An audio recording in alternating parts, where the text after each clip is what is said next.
Bismillahirrahmanirrahim. Assalamualaikum warahmatullahi wabarakatuh. Alhamdulillah wa bihi nasta'in.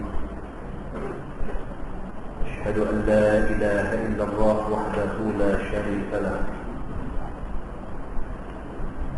Wa asyhadu anna sayyidana Muhammadan 'abduhu wa rasuluh. ونصلي ونسلم على هذا النبي الكريم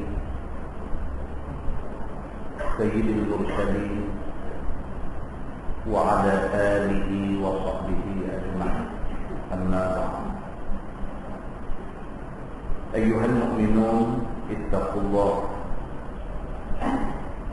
أوصيكم وإياي بتقوى الله، فقد فاز المتقون. Muslimin dan muslimat, mudah-mudahan dirahmati Allah Subhanahu wa taala. Di dalam sebuah hadis an Jabir radhiyallahu anhu qala kunna ma'a Rasulillah sallallahu alaihi wasallam bi dhatir riqa'. فإذا أتينا على شجرة ظليلة تركناها لرسول الله صلى الله عليه وسلم، فجاء رجل من المشركين وسيف رسول الله صلى الله عليه وسلم معلق بالشجر، فاخترط فقال تخافني؟ قال لا. فقال فمن يمنعك مني؟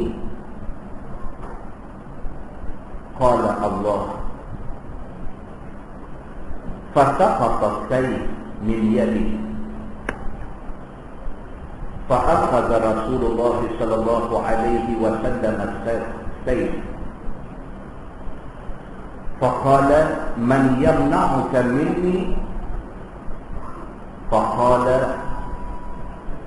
كن خير آخي.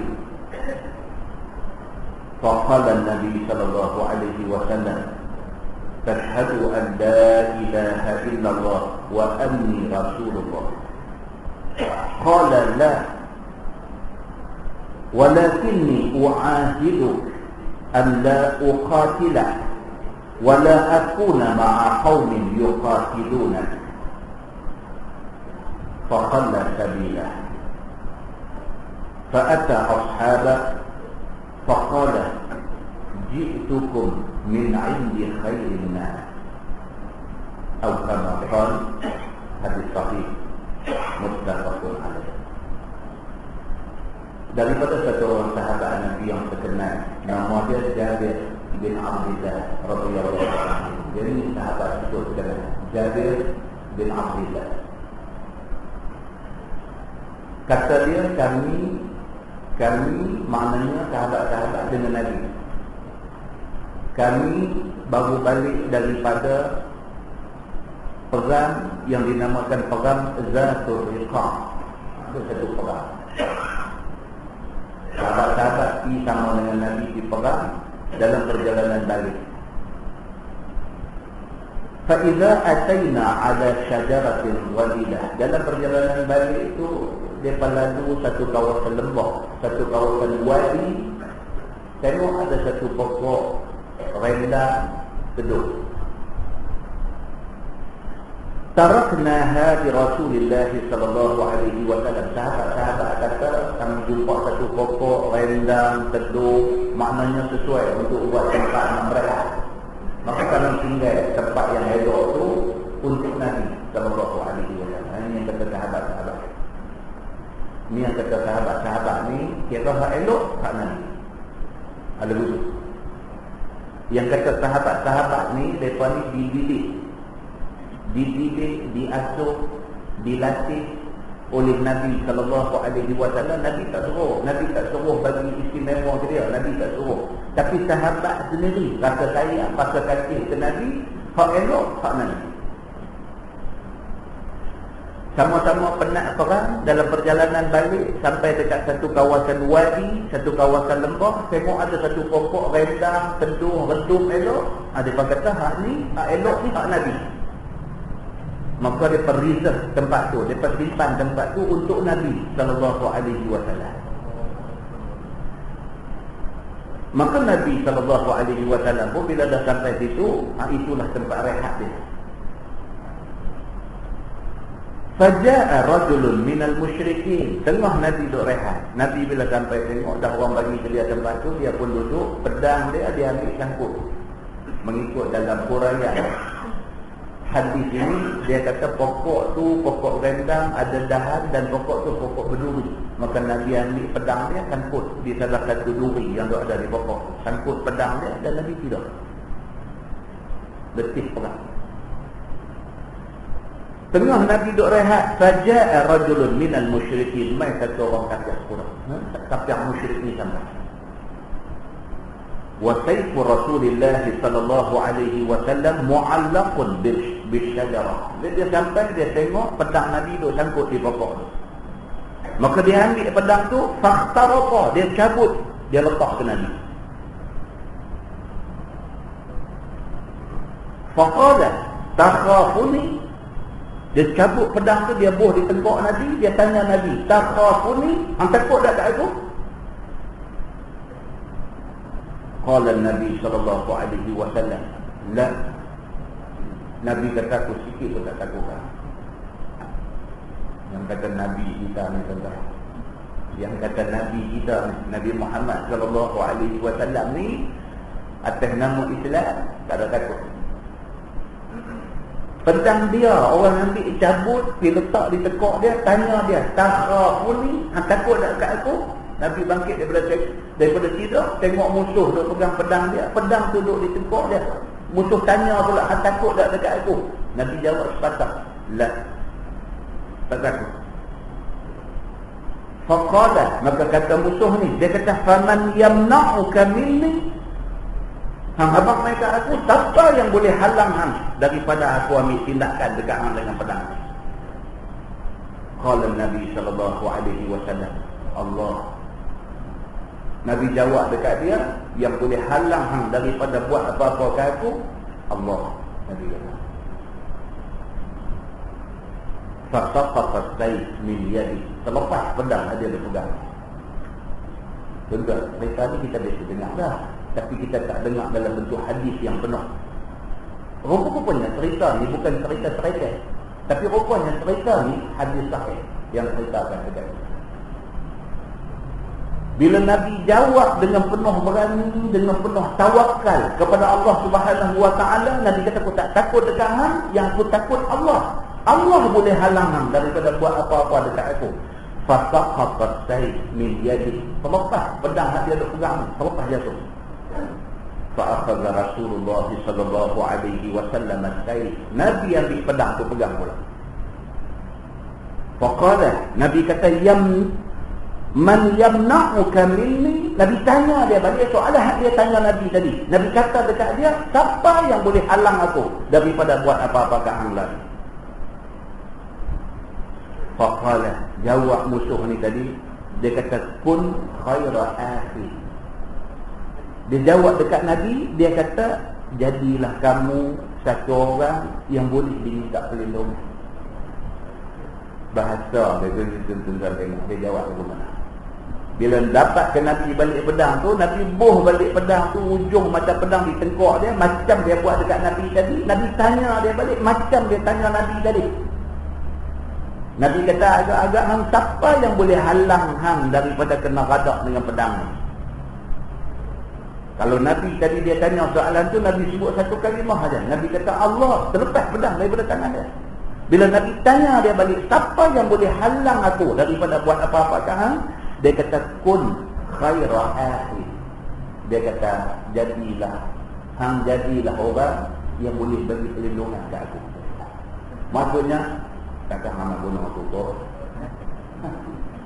Takkan tak boleh sembang dulu. Takkan agama ni aku pun ada anak bini.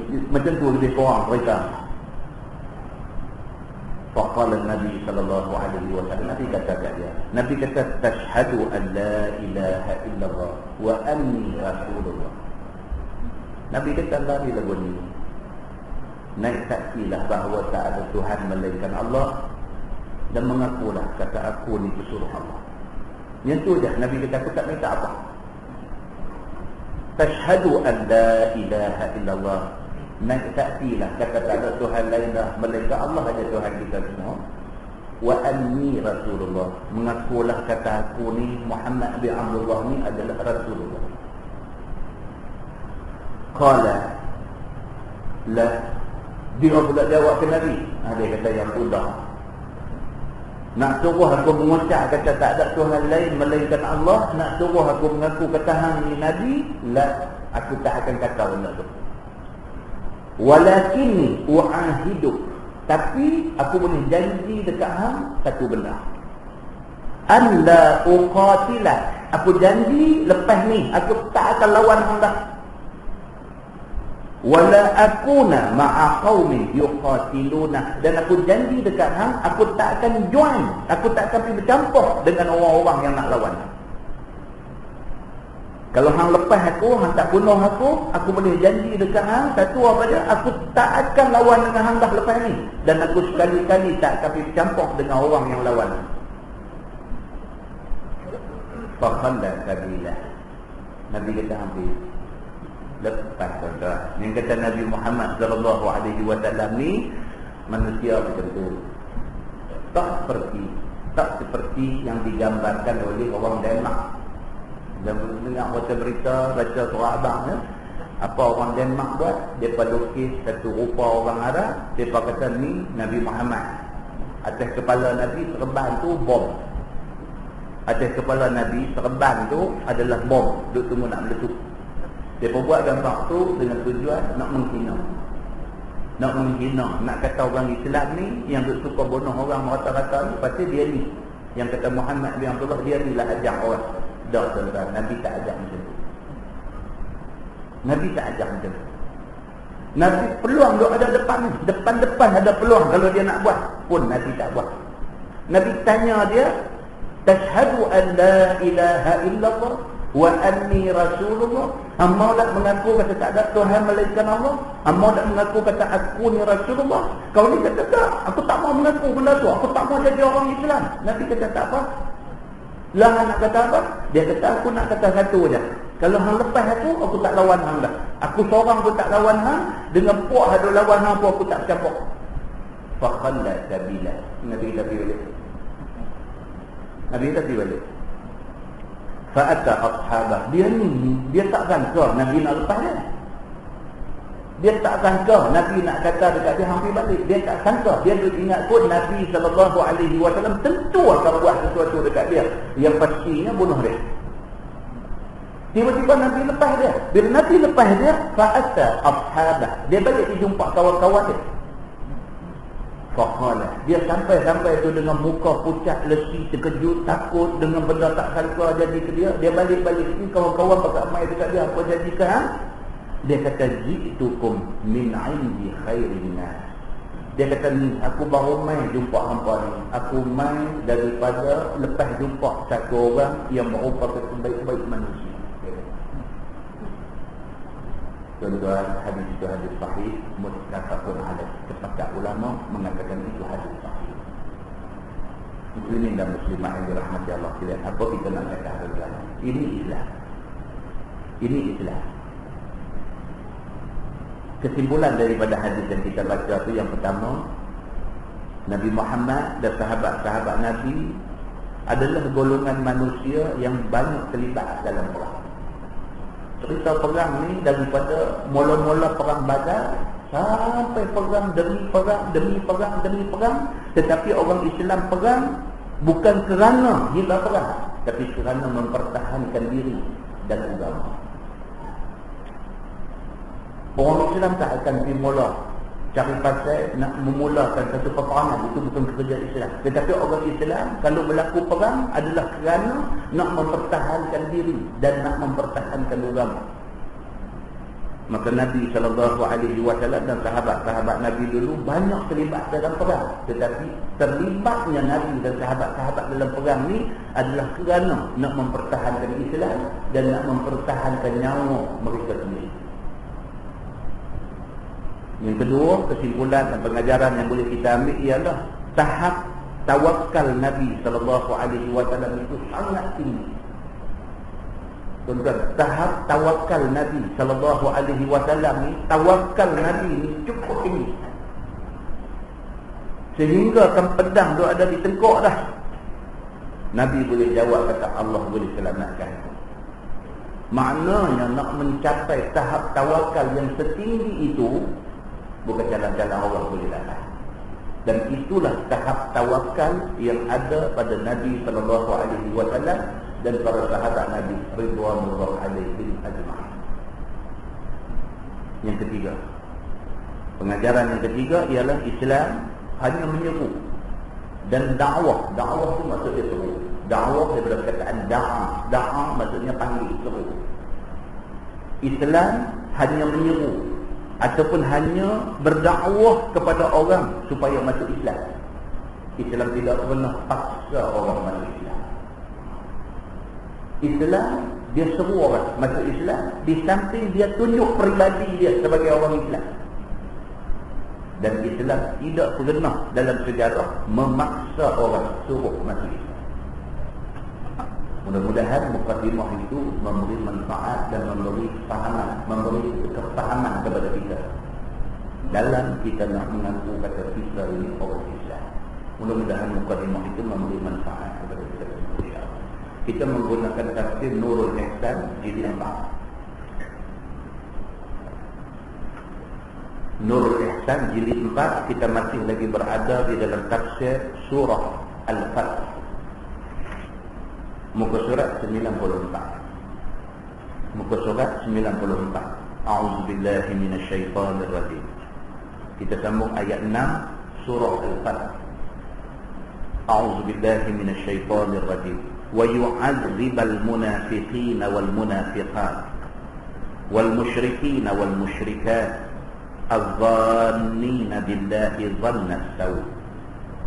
Maksudnya, dan kerana mengazab Allah segala munafik laki-laki dan munafik perempuan, dan orang-orang yang syirik laki-laki dan perempuan, yang zan, yakni yang sangka mereka itu bahawa Allah Tuhan Rabbul Alamin akan sangka yang jahat. Mereka kata Allah tidak tolong Muhammad dan orang-orang Islam dan tiada balik lagi ke Madinah. Maka diperhabis dan dibunuh oleh Quraisy di Hudaybiyah. Ini kita sambung cerita yang kita baca bulan depan. Cerita Nabi SAW pada tahun yang ke-6 Hijrah. Nabi hijrah daripada Mekah pergi ke Madinah. Nabi duduk di Madinah 6 tahun. Lepas 6 tahun Nabi duduk di Madinah, Nabi kata jomlah kita pergi Mekah, tengok balik adik-beradik kita yang kita tinggal 6 tahun dulu, sambil-sambil kita pergi buat umrah. Maka bergeraklah Nabi dengan sekumpulan sahabat Nabi daripada Madinah nak main ke Mekah. Bila sampai di satu tempat yang bernama Hudaybiyah, kita dah cerita dah bulan lepas, Hudaybiyah ni sempadan tanah Arab. Kalau kita main daripada sana tu nak masuk main ke Mekah, salah satu sempadan tanah Arabnya ialah Hudaybiyah. Tentu tanah halal, sikit lagi masuk tanah Arab. Dan di Hudaybiyah juga boleh dijadikan tempat untuk kita nak niat ihram. Kita duk tahu dua tempat aja, Tan'im dengan Ji'irana. Orang Melayu sebut Ja'rana, bukan? Kita tahu dua tempat ni saja, Tan'im dengan Ji'irana. Dia ada banyak lagi sempadan. Di antaranya ialah Hudaybiyah. Nabi SAW dengan sahabat-sahabat bila sampai di Hudaybiyah, Nabi berhenti tentu. Nabi pilih orang, siapa kita nak hantar pergi jumpa pembesar Mekah, bagi tahu tujuan kedatangan kita ni. Takut lagi mereka salah faham. Kalau tak habaq dulu, main-main tahu sabu masuk aja, mereka kata Muhammad nak main faham kita. Jadi supaya tidak timbul salah faham. Tuan-tuan tengok yang kata Nabi ni, Mekah tu tanah tumpah darah dia. Mekah tu tanah tok nenek dia. Mekah tu tanah tok-tok dia yang merupakan pembesar dalam Mekah dulu. Abdul Manaf, apa semua tu adalah orang-orang besar Mekah. Nabi kata nak balik kampung. Nak minta izin. Apa? Balik kampung sendiri. Tapi yang kata Nabi ni, yang kata Nabi Muhammad SAW ni, manusia yang beradab, yang berakhlak tinggi. 6 tahun dia keluar daripada Mekah. Dia nak balik mai ke Mekah, dia minta izin dulu. Berhenti di Hudaybiyah. Lepas tu nak pilih seorang. Mula-mula pilih satu orang sahabat. Dia ni tak mau. Pilih pula Sayyidina Umar. Sayyidina Umar kata, pasal kau pilih saya tak ada adik-beradik dah di Mekah. Sayyidina Umar yang bercadangkan Sayyidina Osman. Kemudian Sayyidina Osman kata tak apa, dia pergi. Bila Sayyidina Osman pergi, dia bawa surat Nabi. Pergi jumpa pembesar Mekah, pergi jumpa Abu Sufyan, pergi jumpa orang-orang besar Mekah ni, nak bagi tahu kata Nabi nak main, bukan nak bergaduh, bukan nak berperang, bukan nak buat pasal, bukan nak buat jadi huru-hara. Nabi nak main, nak jumpa adik-beradik dengan nak buat umrah, lepas tu nak balik. Bila Sayyidina Osman dia habaq lagu tu, depa buat bagi Sayyidina Osman ni lambat, susah apa semua, last depa buat keputusan, depa kata tak boleh masuk. Ni pembesar-pembesar Mekah ni. Sayyidina Osman lambat balik. Bila lambat balik, sampai berita angin dekat Nabi. Kata Sayyidina Osman sudah kena bunuh. Bila Nabi dengar kata Sayyidina Osman kena bunuh, Nabi tak boleh sabar benda macam ni. Sayyidina Osman ni orang buat Nabi. Bila mai berita kata orang buat Nabi hampa bunuh, Nabi tak boleh sabar. Nabi panggil semua sahabat-sahabat ada ni. Nabi kata, mai kita bai'ah. Kita angkat janji taat setia. Kita akan serang Mekah, kita akan lawan dengan mereka, sama ada kita menang ataupun kita syahid. Bila Nabi letak tangan dia, pasal letak tangan, semua sekali pakat mengaku, ya Rasulullah, apa jadi pun kita sama-sama. Sama ada Allah bagi kita menang ataupun kita mati. Jom. Perjanjian yang mereka buat tu diredai Allah Subhanahu wa ta'ala. Allah sebut, kata Allah redha perjanjian itu di dalam Al-Quran. Sehingga kan Allah bagi satu jaminan. Mana-mana orang yang terlibat di dalam bai'atul ridwan, di dalam perjanjian yang nama bai'ah itu maksud perjanjian. Ridwan itu maksud daripada redha, maksudnya perjanjian yang diredai Allah Subhanahu wa ta'ala. Maka dipanggil perjanjian itu bai'atul ridwan, perjanjian yang diredai Allah Subhanahu wa ta'ala. Sampai Allah Subhanahu wa ta'ala endorse, Allah sahkan, kata siapa juga yang terlibat di dalam bai'atul ridwan ini, mereka ni adalah ahli syurga. Macam tu cerita dia. Dalam pada dua bersiap nak dengar berita ni sampai ke Mekah, dengar kata Nabi nak serang, mereka takut. Maka mereka cepat-cepat lepas Sayyidina Osman balik, cepat-cepat bagi tahu, kata kami tak buat apa dekat hang. Sekali dengan hantar seorang utusan daripada pihak mereka, mai nak buat satu perjanjian lain. Perjanjian antara Nabi dengan kafir Quraisy Mekah, yang perjanjian itu pula dia panggil Sulh Al-Hudaybiyah ataupun perjanjian Al-Hudaybiyah. Tegas, kalau anak-anak kita mengaji sejarah Islam di sekolah, benda ni dia mesti kena faham. Dia tak boleh lupa kepada 3 kali. Dia kena faham. Yang kata bai'atul ridwan itu apa, yang kata Sulh Al-Hudaybiyah itu apa, dia kena faham. Dan dia kena tahu isi kandungan. Yang kata Sulh Al-Hudaybiyah ataupun perjanjian damai Al-Hudaybiyah itu apa isi kandungan dia. Di antaranya ialah pihak kafir Quraisy mencadangkan gencatan senjata selama 10 tahun. 10 tahun akan berlaku gencatan senjata. Maksudnya dua-dua pihak tak akan berperang di antara satu sama lain. Yang kedua, isi kandungan Sulh Al-Hudaybiyah itu kata apa? Bebas. Orang Mekah boleh main Mekah, orang Mekah boleh main Madinah, orang Madinah boleh pergi Mekah. Bebas pergi balik. Kemudian pula bagi tahu kalau sekiranya orang Nabi patah balik main dekat kafir musyrikin Mekah, mereka boleh ambil dia ni simpan kat mereka. Tapi kalau orang mereka pergi dekat Nabi, Nabi kena hantar balik. Perjanjian yang berat sebelah, tetapi diterima oleh Nabi SAW. Nabi terima. Maka di sinilah wujudnya siasat Islamiyah, wujudnya politik Islam. Nampak macam nak merugikan, tapi rupa-rupanya jangka panjang menguntungkan. Nampak macam Islam mengalah, tetapi itu bukan kalah. Itu maksudnya apa? Kendor untuk nak mengimpun kekuatan, untuk nak lancarkan serangan balik. Apa yang dibuat oleh Nabi SAW itu ada penjelasannya. Orang Islam kalau lari patah balik pergi dekat sana, maksudnya murtad. Kita nak ambil balik buat apa? Orang yang nak murtad ni kita simpan tak guna. Orang sana kalau sekiranya mai dekat Nabi, kita tak boleh terima, kita kena hantar balik. Tak ada rugi apa? Pasal dia nak mai dekat Islam, dia nak Islam. Kita suruh dia balik pun dia balik bawa Islam. Subuhkan Islam di sana. Bukti dia apa? Dalam tempoh masa gencatan senjata itu, secara sengat-sengat 3 orang panglima Quraisy menyusup pergi ke Mekah, pergi ke Madinah, jumpa Nabi SAW dan masuk Islam di depan Nabi SAW. Di antara panglima besar Quraisy itu ialah Khalid Al-Walid. Khalid Al-Walid masuk Islam masa itu. Di antaranya ialah Amru bin Al-As masuk Islam masa itu. Di antaranya ialah Uthman bin Talha masuk Islam masa itu. Dalam masa yang sama di Mekah ni Islam duk berkembang. Dan berkembangnya Islam di Mekah tak boleh dihalang oleh kakak musyrikin Mekah kerana persetujuan di dalam suluh Al-Hudaybiyah membenarkan benda ini disebarkan. Bila Nabi SAW patah balik mai Mekah pada hari pembukaan kota Mekah, dalam Mekah pun orang Islam sudah ada ramai. Bila Nabi sampai, tiba-tiba sahaja Nabi boleh menguasai Mekah tanpa berlakunya tumpah darah. Tuan-tuan, politik Nabi SAW mengatasi politik cetek sebahagian orang yang tak faham apa yang dibuat oleh Nabi SAW. Ini latar belakang kepada cerita ni.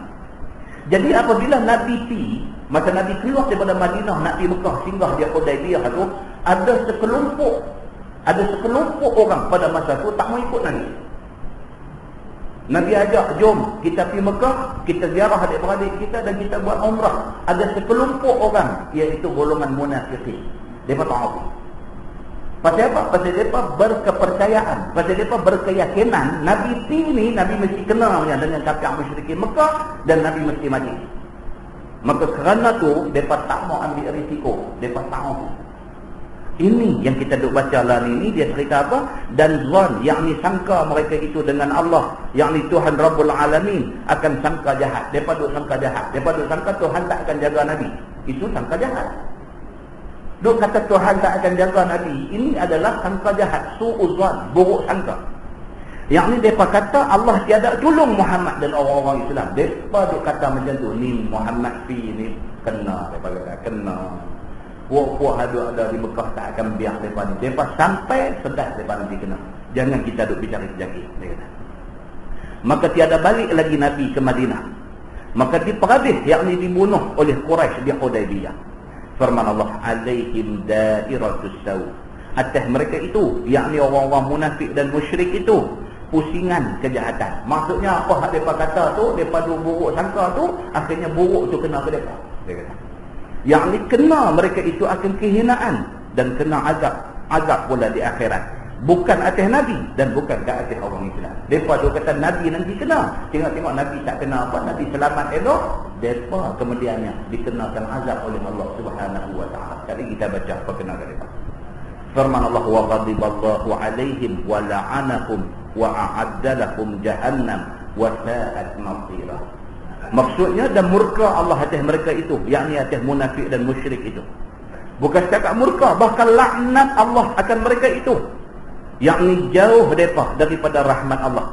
Dan sedia Allah bagi mereka itu neraka Jahannam, dan sejahat-jahat neraka itu akan menjadi tempat kembali mereka. Habis mereka. Orang yang tak percaya ke apa yang Nabi kata, orang yang lebih buruk sangka dekat Allah dan dekat Nabi ni, mereka ni kena murka Allah, kena laknat Allah, bahkan mereka tentu akan dibinasakan oleh Allah dan akhirat mereka di neraka. Tak ada tempat lain dah untuk mereka. Firman Allah, walillahi junudus samawati wal ard wa kana Allahu azizan hakimah. Dan milik Allah segala tentera 7 lapis langit dan bumi. Kita baca bulan lepas. Tentera Allah ni siapa dia? Malaikat. Nombor 1 tentera Allah. Beribu-ribu malaikat tu ada. Hak ni bila-bila masa Tuhan kata pergi, dia pergi. Terbukti dalam perang Badar mereka turun main, dalam perang Uhud pun mereka turun main. Dihantar malaikat ni turun, dia kata murdihin, turun mereka ni berbaris-baris, bersaf-saf. Malaikat ini adalah tentera Allah. Menatang tentera Allah. menatang tentera Allah. Allah boleh hantar nyamuk, Allah boleh hantar 1000 macam menatang untuk dijadikan tentera Allah nak memusnahkan musuh-musuh Allah. Angin, taufan, ayah, bah, guruh, petir, kilat ni semua ni boleh jadi jundullah, boleh jadi tentera Allah Subhanahu wa ta'ala. Tentera Allah ada di 7 lapis langit dan ada di bumi. Dan adalah Allah Ta'ala itu Tuhan yang keras di dalam miliknya, lagi amat hakim pada perbuatannya. Sentiasalah Allah Ta'ala bersifat yang demikian itu. Yang kata Allah Subhanahu wa ta'ala ni Aziz dan Hakim. Aziz maksudnya perkasa, Hakim maksudnya bijaksana. Hak Tuhan buat ni tak pernah silap, tuan-tuan. Tuhan tak pernah buat benda silap. Tuhan buat apa pun betul semua. Tidak ada satu benda yang silap dibuat oleh Allah Subhanahu wa ta'ala. Firman Allah, inna arsalnaka syahidan wa mubashiran wa nadhira. Bahawasanya kami, yakni Allah, telah kami jadikan engkau ya Muhammad sebagai pesuruh kepada umat engkau. Ini Allah nak menjelaskan Nabi ini siapa. Nabi ini utusan Allah. Allah hantar dia sebagai utusan. Nabi main habaq apa hak Allah suruh habaq. Itu maksud utusan. Utusan ni kalau Allah suruh habaq A, Nabi habaq A. Kalau Allah suruh habaq halal, Nabi habaq halal. Kalau Allah suruh Nabi habaq kata baik, Nabi habaq kata baik. Nabi adalah utusan Allah. Apa Allah suruh itu yang dia buat. Hal engkau, yakni Nabi Muhammad, jadi saksi atas umat engkau pada hari kiamat. Siapa beriman kepada Allah, ikut Nabi, di hari akhirat itu Nabi akan menjadi saksi di depan Allah. Nabi tunjuk main kat kita. Nabi kata ni, Pak Haji Ma'in ni orang saya, selamat kita. Nabi tunjuk aja. Nabi kata ni, Pak Haji Ramli ni orang saya, selamat kita. Maka Nabi menjadi saksi di depan Allah atas iman kita kepada dia. Dan menyuka bagi mereka dengan syurga. Kerja Nabi mai beritahu berita gembira, basyiran. Basyir maksudnya berita gembira. Nabi mai habaq kalau hampa ikut apa yang aku kata ni, hampa dapat syurga. Itu basyiran, itu berita gembira. Dan menakuti kapiak-kapiak di dalam dunia dengan neraka, yakni jika tiada beriman. Dan Nabi mai habaq kalau sekiranya hampa bantah, hampa itu masuk neraka. Itu kerja Nabi SAW. Firman Allah, litu'minu billahi wa rasulih wa tu'azziruhu wa tuwaqqiruhu wa tusabbihuhu bukratan wa asila. Supaya kamu beriman dengan Allah dan dengan Rasul. Itu kerja Nabi. Mai ajak tuan-tuan, yang kata Nabi Muhammad ni tuan-tuan, dia bangkit malam, dia pergi gerak anak menantu. Nabi ni yang kata Nabi Muhammad SAW ni bila bangkit malam, dia pergi rumah Fatimah, rumah anak dia pergi rumah Fatimah. Dia panggil Fatimah ni, qumi hun, bangkit. Dia kata bangkit sembahyanglah malam illa qalila walaupun sikit. Baik Fatimah, baik Ali, baik apa, itu pak mereka, itulah pak mentua mereka yang sentiasa tak pernah lupa hidup gerak orang bangkit, suruh abdi diri kepada Allah Subhanahu wa ta'ala. Dan kamu mulia akan dia, yakni akan Allah, dengan tolong perangnya. Nabi Fihabak kata, kalau sampai satu keadaan di mana kita terpaksa kena mati berperang, hampa kena sanggup untuk melakukannya. Nabi Fihabak benar ni. Dan kamu ta'zim, yakni kamu membesar akan dia. Hampa dengan Allah mesti hampa anggap Allah besar pada bila-bila masa. Allah bila-bila masa pun azim. Allah Tuhan Maha Besar.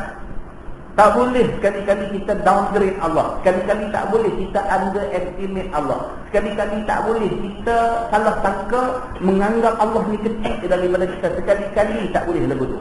Masih banyak orang jadi lagu tu. Bila jadi apa-apa, dia kata awak Tuhan. Dia lagu tu, awak Tuhan. Dia kata awak Tuhan ni buat tak habis-habis aku yang duk kena. Dah lah hari tu ni anak aku lagu ni ni hari ni kena kat bini aku pula, awak Tuhan ni buat tak. Nampak tuan? Betapa ada manusia dia salah anggap kepada Allah Subhanahu wa ta'ala.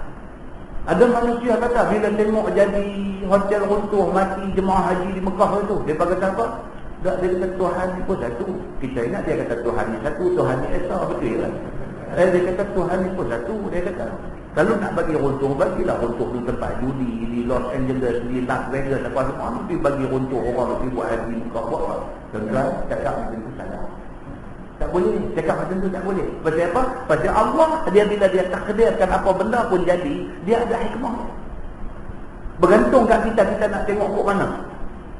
Kita nak tengok ke depan ke, kita nak tengok ke belakang ke, kita nak tengok ke kiri ke, kita nak tengok ke kanan ke, bergantung kita nak tengok benda tu ke mana.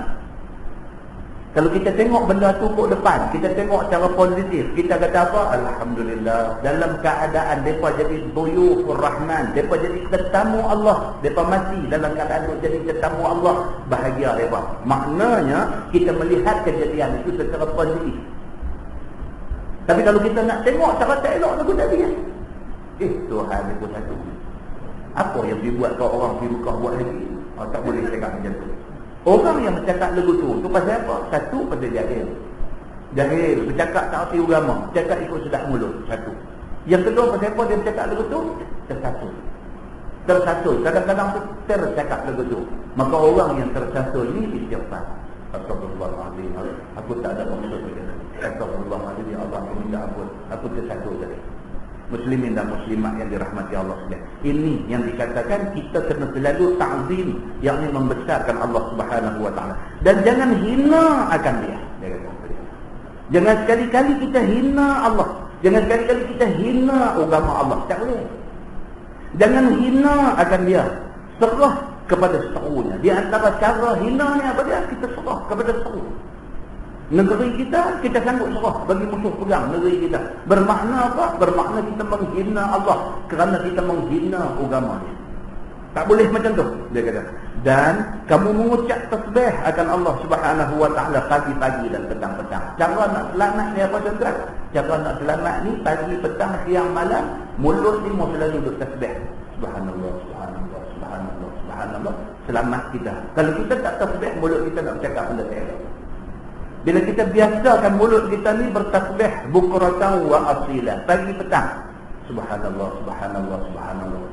Setidak-tidaknya tiap-tiap kali lepas sembahyang kok mana pun, subhanallah 33 kali, alhamdulillah 33 kali, Allahu akbar 33 kali. Jangan lepas sekali pun. Sibuk kalut macam mana pun, pelewat nak pergi kerja macam mana pun, jangan lepas benda tu. Tak ada nak tasbih, nak tahmid, nak takbir di atas tikar sembahyang pun tak apa. Pakai baju, naik kereta, dalam perjalanan nak pergi kerja tu, subhanallah, subhanallah. Bagi ada juga subhanallah 33 kali, alhamdulillah 33 kali, Allahu akbar 33 kali. Pasal apa? Pasal Nabi SAW tak tinggal benda tu. Nabi tak tinggal benda tu.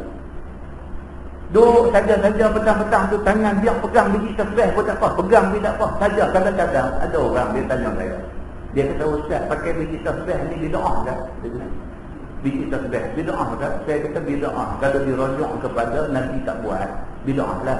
Sebab biji tasbih ni tak ada zaman Nabi. Tapi salah ke kalau kita nak pakai biji tasbih?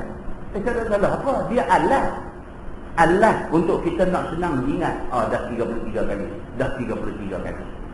Tak ada masalah apa.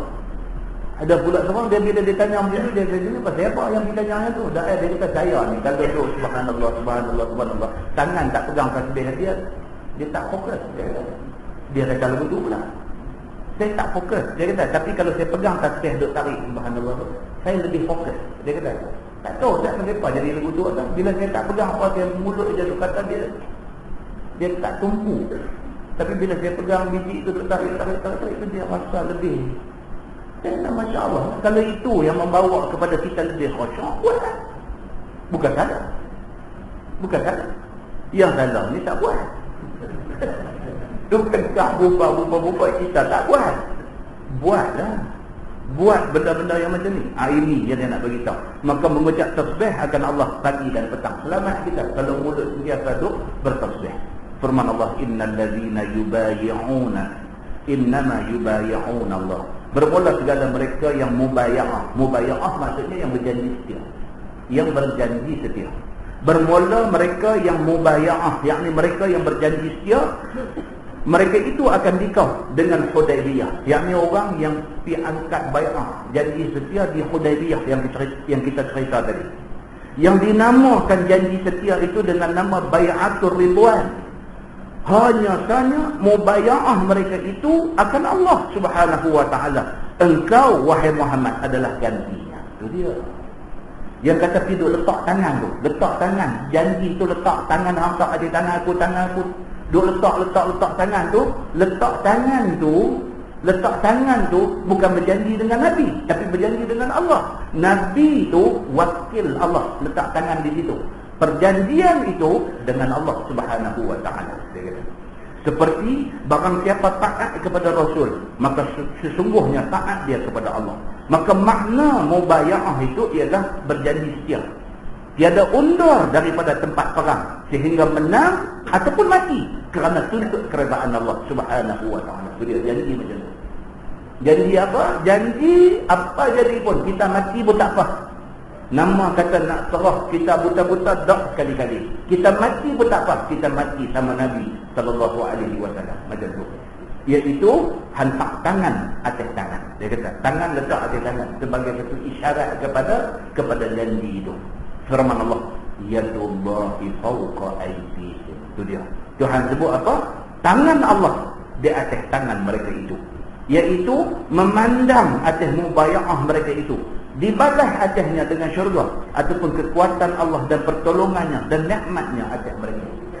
Allah sebut dalam ayat tu yadullah, tangan Allah. Maksud dia apa? Maksud kata yang Nabi letak tangan itu adalah sebagai ganti kepada Allah Subhanahu wa taala. Firman Allah, faman nakata fa innama yankusu ala nafsi.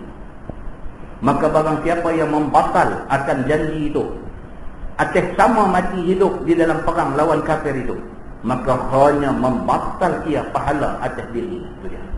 Siapa yang janji lepas tu mukyah janji, sesungguhnya dia membatalkan janji dia dengan Allah Subhanahu wa taala, dia membatalkan pahala yang Tuhan nak bagi kat dia. Dan dihilangkan pahala itu daripadanya. Firman Allah, wa man awfa bima ahada alaihi Allah fasayu'tihi ajran 'azima.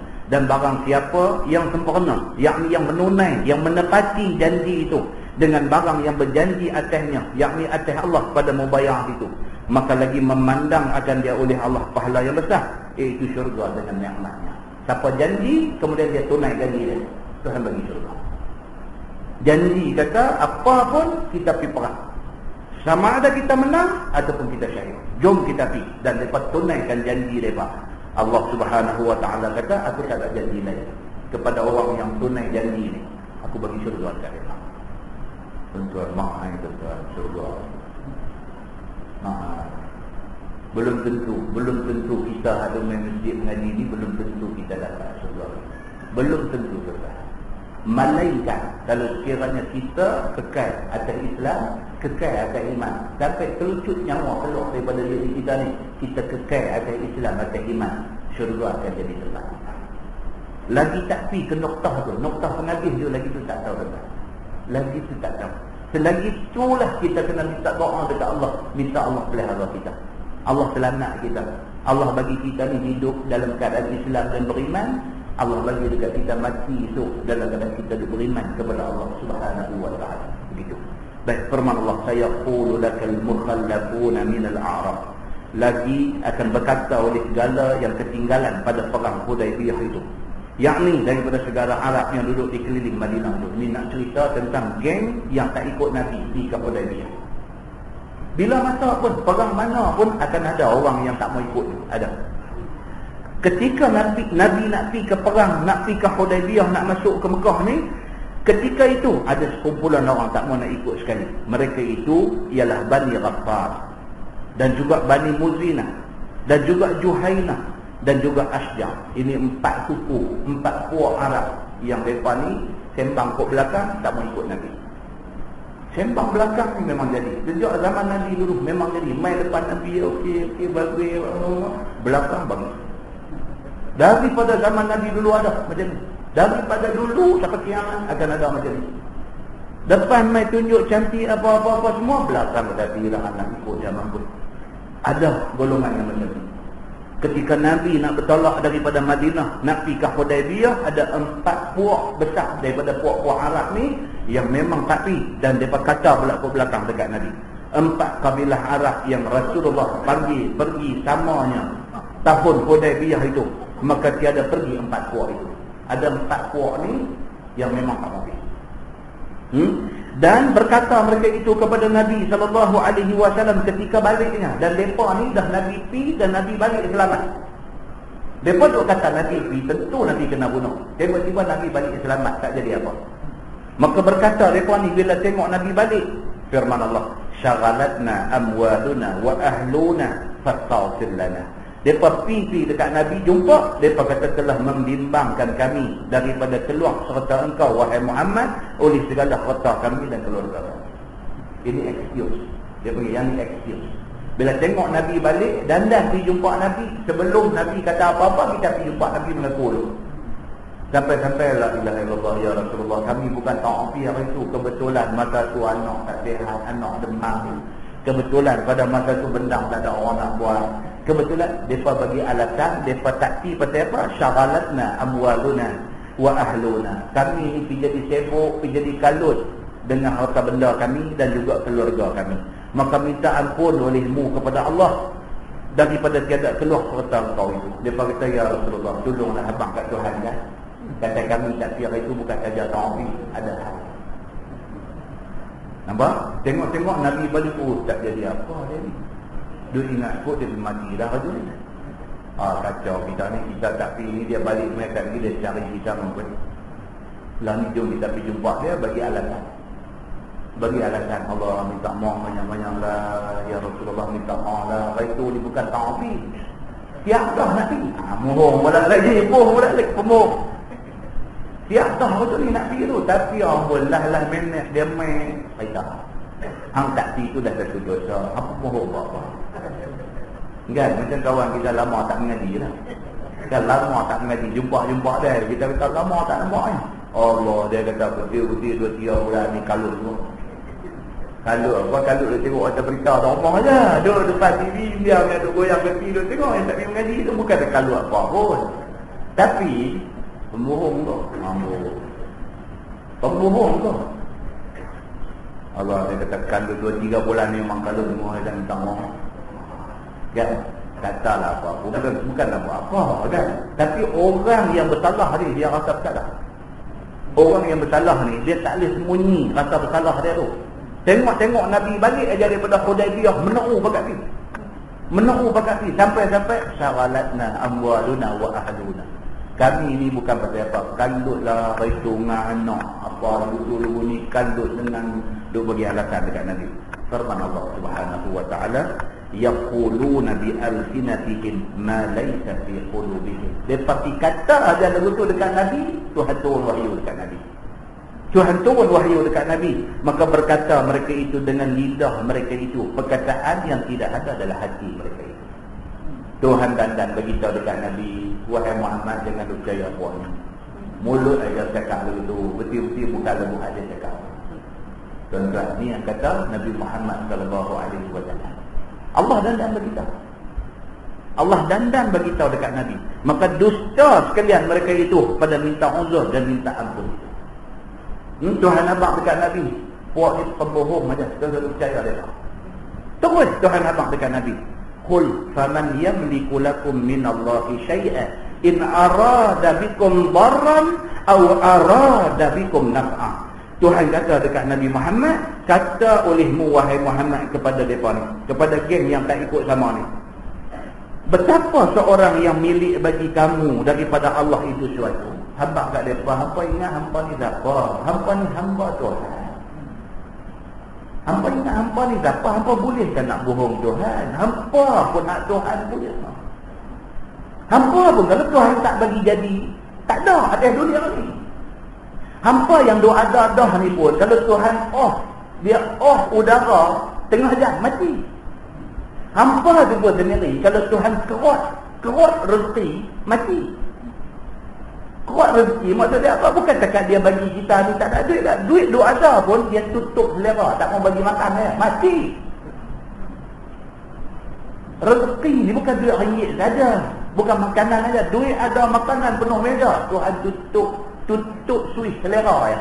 Dia tutup selera, bagi tak ada selera. Antara pun penuh meja, 3 meja pun makanan pun dia tak berasa nak makan. Bini anak ni tak tahu nak buat dah, buat je ni bagi mai ayah rasa sikit ayah, yang ni sedap ni ayah rasa sikit. Aku tak ada selera. Nak kata apa tu dah? Allah tutup selera. Tutup selera. Aku tak ada selera. Ayah kata semulut ayah ni saya buat penat ni. Anak hak paling manja, hak paling merak sekali dengan ayah ni. Sebelum ni kalau dia kata apa ayah turut lah. Cukup sayang kat anak ni seorang ni. Anak ni mai kat dia. Ayah kata sikit ayah saya buat penat ni. Kalau ayah tak makan saya kecil hati ni. Wujud ni nak bagi makan. Aku kan tak mau, aku tak lalu. Dia pun tak syok. Bila anak tu kata begitu, dia pun tak syok. Dia kata aku bukan tak mau, aku tak lalu. Anak ni kata rasa ayah mata keluar kan. Ayah mata keluar bro kata. Faham tak? Kata bukan dia tak mau, dia tak lalu. Ayah mata keluar ni, dia nak makan, bagi nak ambil hati anak ni, tak lalu. Anak ni gagah cekah mulut ayah sikit bubuh sekali dia tendang balik keluar hampir. Nampak tu kan? Tuhan tutup selera. Tuhan tutup selera. Ni yang kata Allah Subhanahu wa taala ni, ayat ni dia kata apa? Faman yamliku lakum minallahi syai'a. Siapa yang boleh hidup buat apa-apa dekat Tuhan? Tuhan yang memiliki hangpa. Tuhan boleh buat apa sahaja dekat hangpa tu. Jika jika Allah hendak dengan kamu itu mudarat ataupun jika dia hendak dengan kamu manfaat, tak ada seorang boleh menggalang dia. Dia kata tu dia. Kalau Tuhan nak bagi manfaat, 1000 orang mai tahan. Jangan bagi Tuhan bagi manfaat dekat dia. 1000 orang tahan pun manfaat mai kat dia. Pasal apa? Pasal Tuhan nak bagi manfaat kat dia. Tapi kalau Tuhan nak bagi dia mudarat, 1000 orang mai tahan, tak mau bagi mudarat tu mai. Mudarat tu mai jatuh kat dia datang dulu. Orang kaya tuan, duit ada juta-juta, ada bilion-bilion duit ni. Ada duit bilion-bilion. Pendek kata habak doktor paling pandai. Kalau ada di negeri mana, dia boleh beli doktor tu bawa mai. Kalau Amerika bawa mai. Kalau dia ada ambil semua doktor pandai bawa mai, duk keliling katil dia di hospital tu. Jaga jangan bagi aku mati. Mati tu kan. Mati. Pasal apa? Pasal Tuhan mau dia mati. Kalau Tuhan mau manfaat dekat dia, siapa pun tak boleh halang. Kalau Tuhan mau mudarat dekat dia, siapa pun tak boleh halang. Allah suruh Nabi dihabak benda ni dekat puak hak ikut Nabi di Hudaybiyah. Suruh Nabi dihabak dekat dia apa? Nabi pun lagu macam mana Tuhan kata, faman yamliku lakum minallahi syai'a in arada bikum darran aw arada bikum naf'a. Nabi kata Allah beritahu dekat aku macam ni, hamba dengar perkara macam ni. Kalau Allah mau hamba kena mubarak, hamba kena. Kalau Allah mau hamba kena manfaat, hamba kena. Cerita hamba bantah tak mau ikut aku pergi hari itu, aku balik main hamba main bohong aku, suruh aku minta ampun dekat Tuhan, aku tak boleh buat apa. Aku suruh benda ni dekat Tuhan. Apa tindakan Tuhan nak ambil kat hamba, itu hak Tuhan. Nabi jawab begitu. Nabi lepas tangan daripada mereka ni. Firman Allah, bal kana Allahu bima ta'maluna khabira. Tetapi adalah Allah Ta'ala itu Tuhan dengan barang yang kamu kerja daripada kebajikan dan kejahatan itu amat mengetahui. Takut dia. Takut ni ayat ni. Dia kata apa? Bal kana Allahu bima ta'maluna khabira. Hampa buat apa pun Tuhan tahu. Tak payah kalau buat benda salah main nak bohong orang pun tak payah. Tak payah. Hampa buat apa pun Tuhan tahu. Hampa buat, hampa sedia. Apa balasan pun nak bagi kat hampa di sana. Itu saja. Dia kata membalas ia dengan jenisnya. Tuhan akan balas ikut lagu macam mana hamba. Kalau sekiranya yang hamba itu benda baik, Tuhan balas sesuai dengan kebaikan yang hamba. Dia bagi pahala. Kalau yang hamba itu benda jahat, Tuhan balas sesuai dengan kejahatan itu. Tuhan bagi dosa, Tuhan bagi azab sengsara dekat dia.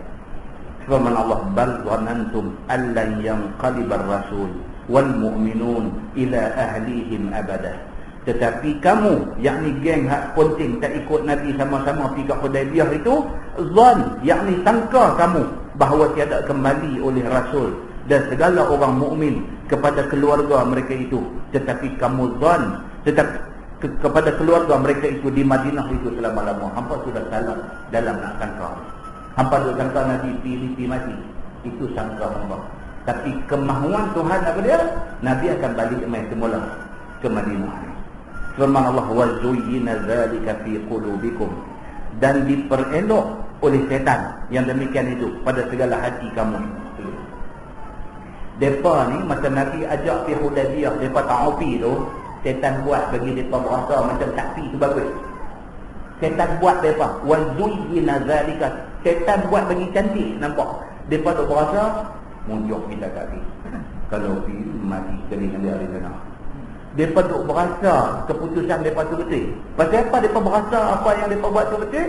Pasal setan memperdayakan mereka. Setan bagi mereka berasa kata mereka betul. Bahawa segala mukmin itu sudah habis kena bunuh. Bagi mereka berasa macam tu. Tiada kembali lagi ke Madinah ini. Firman Allah, wa dhanantum dhanna saw. Dan zon kamu itu akan sebagai zon yang tidak baik. Buruk sangka tu tak baik. Tak baik. Hampa tu sangka tu, hampa sangka tu tak baik. Sangka hampa tu sangka buruk. Sangka hampa tu membawa pada kepada hampa semua. Wa kuntum qauman burra. Dan adalah kamu itu kaum yang binasa pada sisi Allah dengan kerana zon jahat itu. Kerana tu buruk sangka dekat agama ni, binasa Allah. Binasa Allah. Habis semua lingkup, habis semua kali. Firman Allah, wa man lam yu'min billah wa rasulah fa inna a'tadna lil kafirina sa'ira. Dan barang siapa yang tidak beriman dengan Allah dan dengan Rasul itu, maka bahawasanya kami sedia bagi segala kafir itu neraka, yakni api yang sangat hangat. Itu dia tuan. Quran ni dia pimai dia macam tu aja. Dia cerita patuh dekat Tuhan surga. Bantah Tuhan neraka. Dia dua-dua.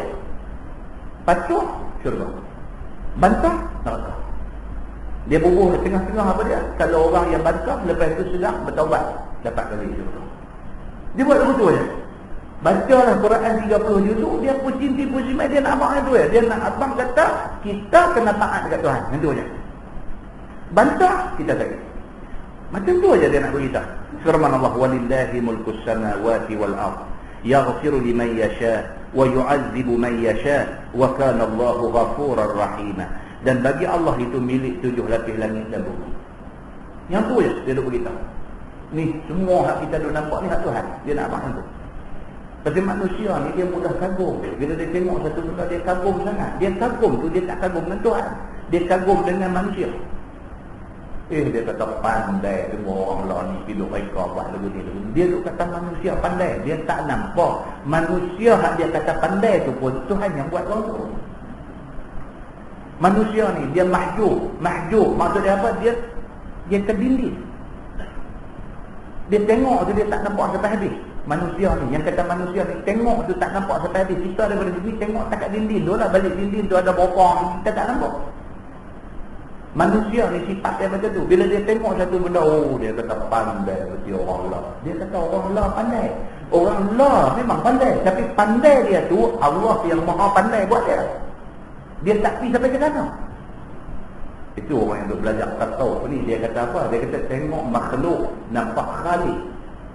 Kita tengok makhluk benda yang dicipta ni, kita nampak khalik. Kita nampak Tuhan yang mencipta dia.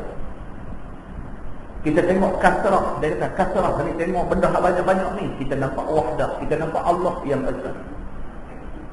Itu kaedah dia macam tu. Kita tengok apa pun kita nampak hal lebih pada tu. Kita tengok apa pun kita nampak hal lebih pada tu. Hal lebih pada tu tak ada lain melainkan Allah Subhanahu wa ta'ala. Begitu. Baik, maka dia bagi tahu dan bagi Allah itu milik 7 lapis langit dan bumi. Menghimpun Allah bagi mereka itu yang dikehendaki ampun. Kalau Tuhan nak bagi ampun, manusia berapa bilion dia ada dalam dunia ni, dia boleh ampun semua. Tak ada rugi apa. Kita ada duit. Duit kita kalau bagi habis. Pasal apa? Pasal kita ni, kekayaan kita ni limited. Kekayaan kita ni dia terhad. Hari ni kita jutawan, tapi jutawan main dengan jumpa orang bagi 100, jumpa orang bagi 100, jumpa orang bagi 100, daripada jutawan dia jadi tak ketahuan. Tak ada habis. Bagi orang pasal apa? Pasal kekayaan kita dia ada hak dia. Dia ada sempadan dia. Ada 5 juta dalam tempoh habis. Dengan duk bagi 100, duit tu habis. Pahala kalau ikhlas dia dapatlah, tapi duit habis. Tapi Allah, yang kata Allah Subhanahu wa ta'ala ni, dia bagi tak habis. Dia bagi tak habis. Yang kata Allah ni, bukan sahaja dia bagi rezeki, keampunan dia pun kalau dia bagi, dia bagi kepada semua orang. Keampunan Allah, sifat ghufran Allah tu, sifat pengampun Allah tu tak habis lagi. Ni itu sebab Allah dia kata apa? Dia kata siapa yang boleh kata ada manusia yang Allah tidak akan ampun? Siapa? Kerana tak ada manusia, melainkan Allah berhak untuk mengampun dia kalau Allah mahu. Syarat dia apa? Kalau Allah mahu. Begitu. Baik. dan mengazab ia akan mereka yang dikehendaki azab. Dan adalah Allah Ta'ala itu Tuhan yang amat mengampuni bagi segala mukmin, lagi kasih sayang akan mereka. Tuhan dia nak ampun siapa pun dia boleh ampun. Manusia paling jahat, lah ni paling jahat sebenarnya lah. Paling jahat lah ni sebenarnya. Itulah apa nama pemerintah Israel tu, yang duk Sharon, dia paling jahat. Dia paling jahat lah. Tangan dia, masa dia belum jadi Perdana Menteri Yahudi dulu ni, masa dia jadi General Tentera Yahudi dulu ni, kalau tuan-tuan ingat banyak kejadian di Sabra dan Shatila dulu ni, dia yang memimpin serangan ke kamp perkemahan Sabra dan Shatila. Dia yang memimpin. Dialah kepala tentera yang bawa tentera Yahudi pergi bunuh semua orang, budak ke, perempuan ke, rentua ke, siapa ke yang ada di kamp Sabra dan Shatila tu, dia yang dibunuh. Dan kemudiannya dia jadi Perdana Menteri Yahudi. Dia orang cukup jahat. Lah dia kena stroke. Kalau sekiranya dalam dia kena stroke ni, Allah nak bagi hidayah kat dia, dia masuk Islam, itu hak Allah. Jangan ada siapa tak faham. Jangan ada siapa Tuhan itu satu lagi. Tuhan itu satu, yang Aaron dia pergi bagi hidayah. Tak boleh, tak boleh. Pasal apa? Pasal hak nak mengampun ni hak Allah. Kalau Allah nak bagi, tak siapa boleh kata apa. Saya nak Makkah lah dulu. Allah bagi kat dia. Allah bagi dekat dia iman. Allah bagi dia jadi orang Islam. Allah bagi dia jadi pejuang sampai wafat dia. Dia mati sebagai satu orang yang cukup rapat dengan Allah Subhanahu Wa Taala. Hak Allah. Hak ni benda ni kita nak kena faham. Kita tak ada hak untuk nak kata tak puas hati dengan apa yang Tuhan tentukan. Begitu. Baik. Dia kata apa? Dan adalah Allah Ta'ala itu Tuhan yang amat mengampun bagi segala orang mukmin, lagi kasih sayang akan mereka itu. Firman Allah, sayaqulul mukhallafuna idzan talaqtum ila maghanim lita'khudhuha. Lagi akan berkata oleh segala Arab yang tertinggal tak pergi berperang, apabila kamu pi kepada segala rampasan, kamu ambil akan dia. Oh, ni pula dah. Ni puak hati. Masa Nabi nak bertolak daripada Madinah nak pergi ke Mekah, tinggal di Hudaybiyah tu ada sekumpulan 4 puak tadi yang tak pergi tadi ni. Pasal apa? Pasal mereka sangka Nabi pergi, Nabi yang mati. So mereka tak mati. Mereka tak pergi. Dia tengok Nabi balik selamat. Dia pergi jumpa Nabi, dia kata, wahai Muhammad, minta maaf, kami bukan Nabi, tapi hari itu kalut pada ni. Dia kata. Dia kata pula dekat Nabi apa? Ni ayat-ayat kita baca ni. Sayaqulul mukhallafun. Allah habaq dah dekat Nabi. Sebelum Nabi jumpa mereka ni, Allah habaq dah. Muhammad, hang balik Madinah lagi, di antara benda yang mereka ni yang dikatakan ni yang ni. Apa? Mereka akan kata, idzan talaqtum ila maghanima lita'khudhuha zaruna nattabi'ukum. Allah habaq dah dekat Nabi. Muhammad, hang balik tak lagi, mereka ni mai katakan. Di antara yang mereka kata apa dia? Wahai Muhammad, kami minta maaf lah hari itu tak pergi pasal ni. Lagi sekali kalau nak jadi perang kami nak pergi. Habaqlah. Allah habaqlah kat Nabi. Hang balik ni, yang ni dia berhenti kata. Tuan-tuan tengok ayat tu dia kata, saya qulu. Sin tu, sebelum perkataan yaqul tu dia buat sin. Saya qulu. Sin tu maksudnya saufa. Saufa maksudnya akan. Depa akan kata. Tak kata lagi. Allah habaqlah dekat Nabi. Wahai Muhammad, depa akan kata. Depa akan kata tak apalah, lepas lah sudah. Tak akan datang ni kalau jadi perang. Jangan lupa kami nak pergi. Depa akan kata. Nabi pun balik sampai di Madinah tunggu kata dulu. Macam Tuhan kata tu jadi. Tuan-tuan, tak ada pelik sama mana. Pasal apa? Pasal Allah yang buat. Bukan depa ni. Kita ni pun Allah buat. Akal kita Tuhan tahu dah. Akal kita ni Tuhan dah tahu dah. Selalu saya kata apa dulu? Saya kata kalau kereta Toyota ni, Jepun, engineer Jepun buat. Engineer Jepun tahu dah penyakit Toyota ni apa dia tahu dah. Dia tahu dah. Kereta Honda pun engineer Jepun buat. Dia tahu dah penyakit Honda ni apa dia tahu dah. Mercedes Jerman buat. Engineer Jerman tahu dah. Mercedes ni dia punya penyakit dia tahu dah. Dia tahu dah. Tahu dah. Pasal apa? Pasal dia buat. Dia tahu lah kelemahan dia, kebaikan dia, apa dia tahu. Allah buat kita. Allah tahu lah kita ni semua kita ni dua-dua dah. Tahu lah. Kita dengan anak kita. Main lagu duk buat apa kan? Tahu lah. Dua dalam bukit ayah ya. Tahu dah. Pasal apa? Anak kita. Daripada beranak keluar main tu kita tahu dah perangai dia sampai umur dia lah ni. Ya Allah. Yang perangai ni bukit atas ni. Tak kena seluk bukit seluk mas. Bukit atas ni yang boleh cerita pasal yang ni sampai dek. Allah tahu dah perangai ni. Bila Nabi balik sampai ke Madinah, macam yang Allah kata tu macam tu jadi. Dia pergi jumpa Nabi SAW. Dia kata apa? Akan berkata segala Arab yang ketinggalan tak pergi ke Hudaibiyah tu, dia kata apabila kamu pergi kepada segala rampasan, maksudnya nak pergi perang lagi sekali, nak pergi ambil rampasan perang tu, zaruna nattabi'akum, tinggal olehmu akan kami, nescaya kami ikut kamu dapat rampasan sama-sama. Kalau lagi sekali nak pergi, dia kata kat Nabi, kalau hang tinggal kami pergi juga. Hai, nampak cakap kan? Dia kata kan semangat. Dia kata dekat Nabi, kalau lagi sekali nak pergi perang, kalau kami tertinggal pun kami hambat ke belakang. Hai, kejam pun ni. Nabi tahu dah, Tuhan abang awal dah.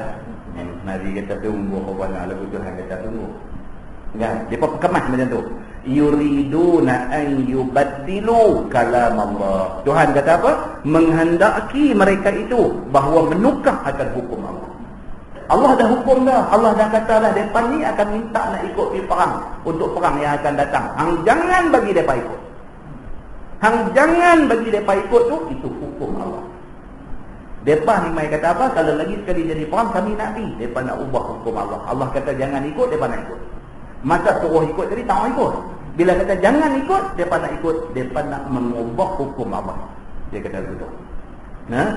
Tetapi tiada beri mereka itu bersama Rasulullah pada perang Khaybar. Perang yang berikut selepas daripada Nabi balik daripada Hudaibiyah tu, Nabi balik bulan Zulhijjah. Bulan Muharram jadi perang Khaybar. Tuan tengok. Bulan Zulqa'dah Nabi pergi ke Hudaibiyah, sangkut di sana. Sangkut di sana dan sampai bulan Zulhijjah Nabi balik. Nabi balik mai ke Madinah. Elok sampai di Madinah duduk sat aja, lepas Zulhijjah Muharram. Muharram tu jadi perang Khaybar. Jadi perang Khaybar. Khaybar ni pula adalah kubu besar Yahudi pada masa itu. Khaybar ni adalah kubu perkampungan Yahudi paling besar ialah Khaybar. Jadi perang, Nabi nak pergi ke Khaybar. Maka pada perang Khaybar, kerana Nabi SAW tak kala balik sahaja daripada Hudaibiyah pada bulan Zulhijjah tahun yang ke-6, duduk di Madinah sat aja sampai masuk bulan Muharram tahun yang ke-7, pergi Nabi perang Khaybar dengan tentera yang hadir Hudaibiyah itu. Masa nak pergi perang Khaybar ni, Nabi kata apa? Yang akan ikut aku dalam perang Khaybar ini hanya orang yang bersama dengan aku di Hudaibiyah saja.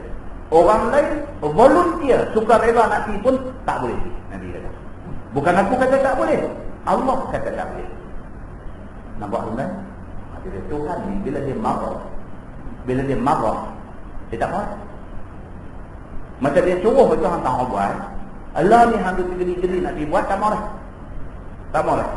Tuhan dah turun dah jatuh hukum dah. Orang yang saja bantah tak mau ikut Nabi di Hudaibiyah tu, orang tu tak boleh ikut Nabi di perang yang selepas tu. Perang yang selepas daripada balik Hudaibiyah tu, mereka ni tak boleh pergi. Itu sebagai hukuman kepada mereka, sebagai tanda murka Allah dekat mereka. Bila Nabi nak pergi, puak ni gedi-gedi pakai nak ikut pergi. Nabi kata tak boleh. Bukan aku tak bagi pergi, Allah tak bagi hamba pergi. Nabi bagi tahu dekat mereka benda tu, Allah tak bagi hamba pergi. Maka pergilah Nabi ke perang Khaybar itu dengan tentera yang hadir masa Hudaibiyah sahaja.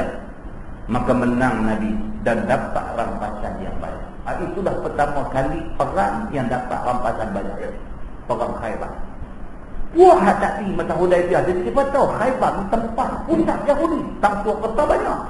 Dia nak pergi rupa-rupanya bukan kerana nak pergi perang, tapi kerana nak genggong orang lain, orang biji. Allah tak bagi mereka pergi. Maka ditentu mereka itu, yakni ahli yang terlibat di dalam Bai'atul Ridwan sahaja yang pergi dalam perang Khaybar ni. Lain-lain tiada dapat pergi. Dia kata Maka Arab yang ketinggalan daripada Hudaibiyah hari itu ni minta nak ikut sama. Dia nak ikut juga. Firman Allah Subhanahu wa taala, "Qul lan tattabi'una." Kata olehmu wahai Muhammad kepada puak tergedik-gedik nak ikut ni, jangan kamu ikut kami. Tidak ni nak pijuh lah, nak pergi perang ni lagi ramai lagi bagus. Tapi dah, pasal apa? Pasal Allah tak bagi dia pergi. Maka Nabi tetap dengan pendirian dia. Hampa tak boleh pergi. Dan bukan aku tak bagi hampa pergi, tapi Allah suruh aku bagi tahu hampa tak boleh pergi. Begitu. Yang akan pergi sama dengan aku ialah yang sama dengan aku di Hudaibiyah hari itu saja. Nabi kata begitu. Maka firman Allah, "Qul lan tattabi'una." Kata olehmu wahai Muhammad, jangan hampa ikut kami. Kadzalikum qala Allahu min qablu.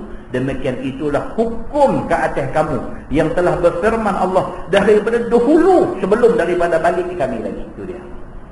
Yang ni Nabi kata bukanlah baru aku kata tak boleh. Sebelum aku balik daripada Hudaibiyah hari itu Allah dah habaq dah. Hampa akan minta nak ikut dan Allah dah kata hampa tak boleh ikut. Hari itu dah Allah dah bagi tahu dah. Maka hampa tak boleh ikut. Nabi kata begitu.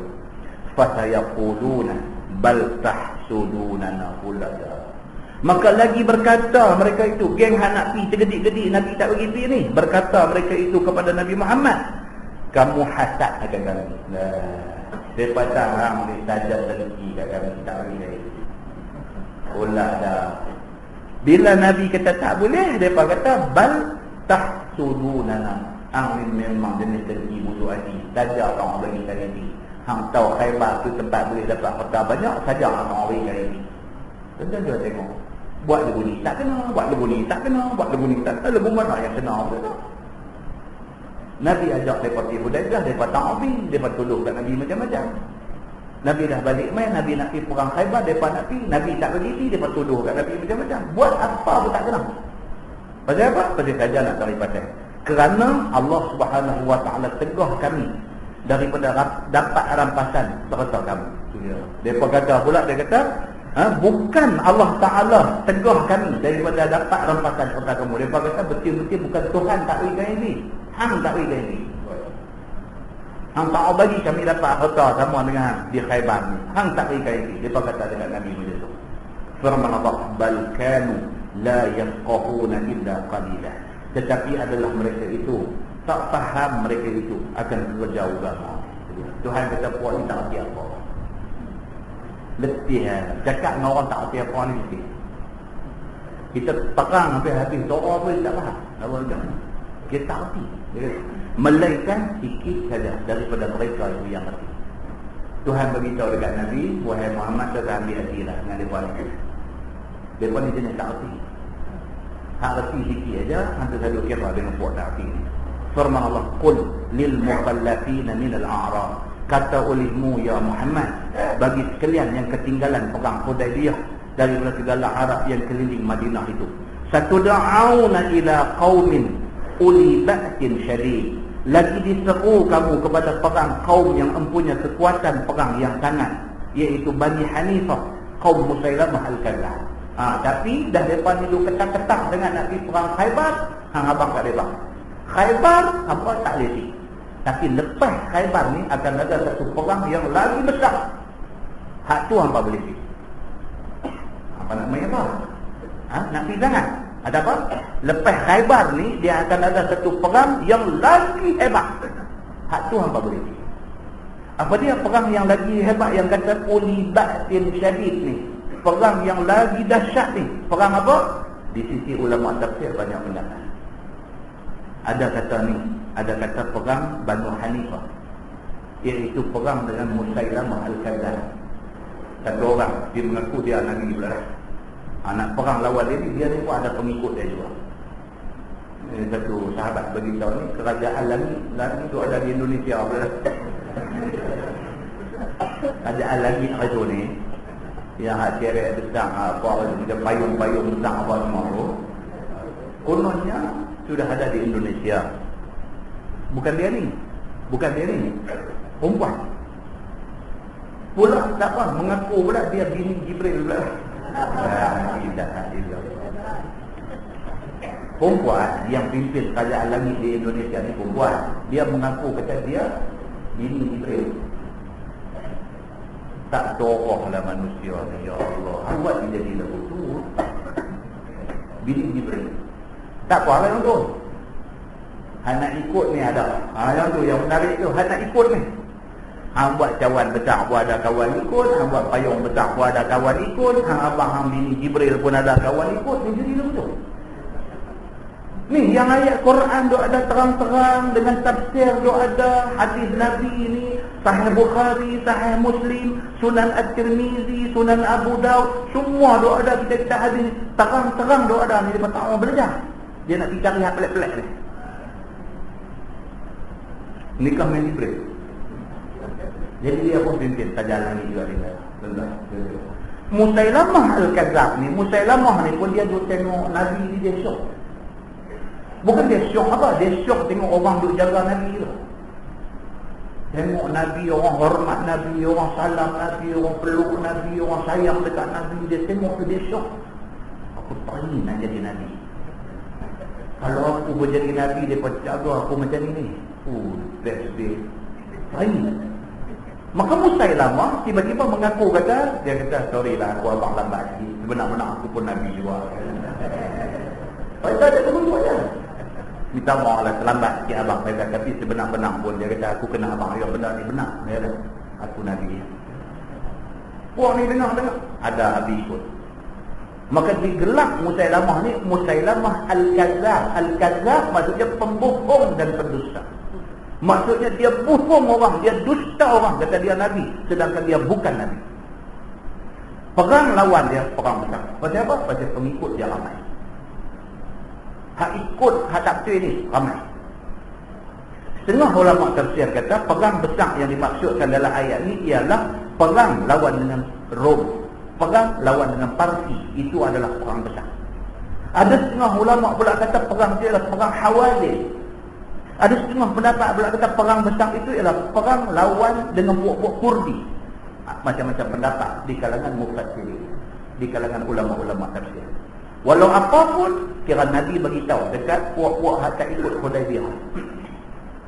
Nabi kata dekat mereka, kalau betul hampa nak ikut aku pergi perang, bukan Khaybar. Khaybar hampa tak boleh pergi sebab Tuhan tak bagi hampa pergi. Selepas perang Khaybar akan ada perang yang besar, yang betul-betul nak menguji kekuatan hampa. Hak tu hampa pergi. Kalau hampa pergi, Allah ampun kesilapan hampa hak tu. Tapi kalau hak tu hampa tak pergi, double azab Tuhan akan bagi dekat hampa. Jangan macam tu. Baik, maka firman Allah, tuqatilunahum aw yuslimun. Dalam perang itu kamu akan perang dengan kumpulan besar ini, ataupun Islam mereka itu tiada payah perang. Tak tahu lagi macam mana nak jadi dalam perang itu. Kita pergi sama ada mereka lawan, kita perang sampai bercerai nyawa, ataupun kita pergi mereka surrender sampai kalah. Mereka terus mengaku kata mereka surrender dan masuk Islam, maka tak jadi perang. Tapi yang tu hampa kena turun. Tuhan kata macam tu. Fa in tuti'u yu'tikumullahu ajran hasanah. Maka jika kamu taat akan dia, yang nescaya mendatang akan kamu oleh Allah akan pahala yang sangat besar, lagi sangat elok, iaitu syurga dengan segala nikmat yang tiada terlintas pada hati, tiada terlihat oleh mata dan tiada pernah didengar oleh telinga. Kalau perang besar tu ajak pi, hampa berperang sungguh-sungguh, Tuhan ampun silap-silap hampa dulu, Tuhan bagi syurga. Tapi bukan Khaybar. Khaybar hampa tak boleh. Begitu perintah dia.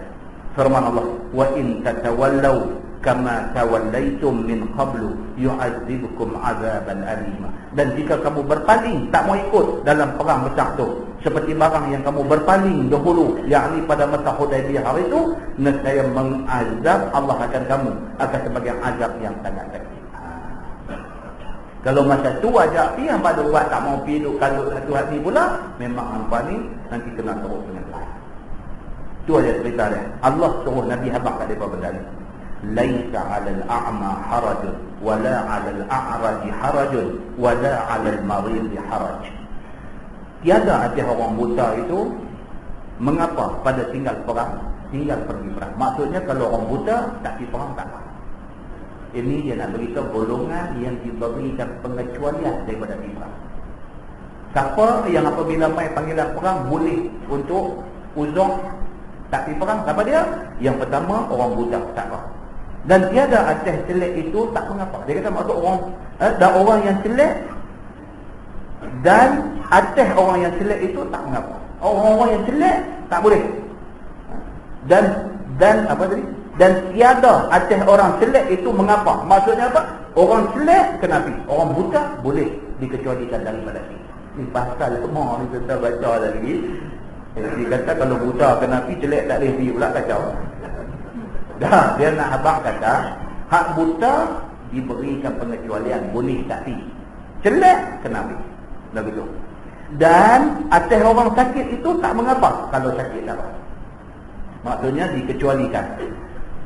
3 perkara ini uzur perang dan tiada lain, tiada yang menegah lari, hambat dan undur. Kalau hak lain ni tak pergi, pilihan lepas pergi juga. Hak mana yang dikecualikan 3 benda tadi ni, dia kata tak apa, a'ma, a'raj dan juga atas marid. 3 golongan ni dibenarkan untuk tak pergi perang. Wa man yuti'illaha wa rasulahu yudkhilhu jannatin tajri min tahtiha al-anhar.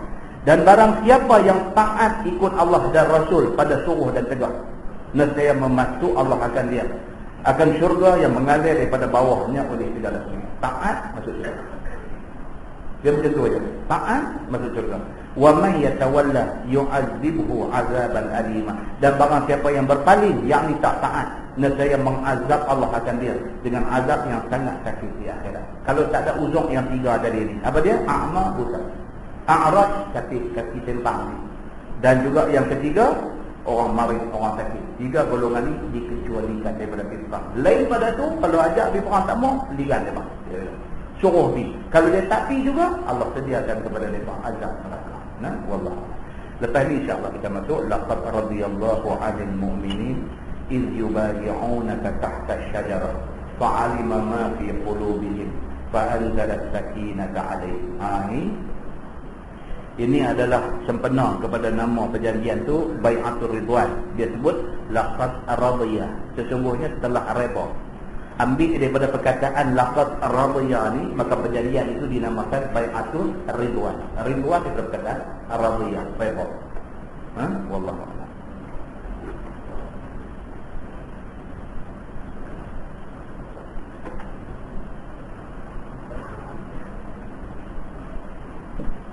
Tuan-tuan, sebelum kita lupa,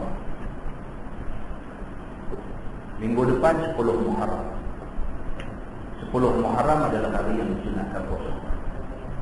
Hari Khamis.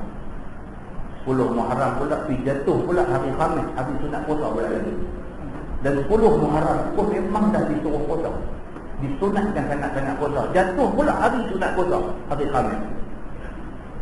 Saya pesan diri saya pesan dekat tuan-tuan, kita puasa. InsyaAllah kita puasa.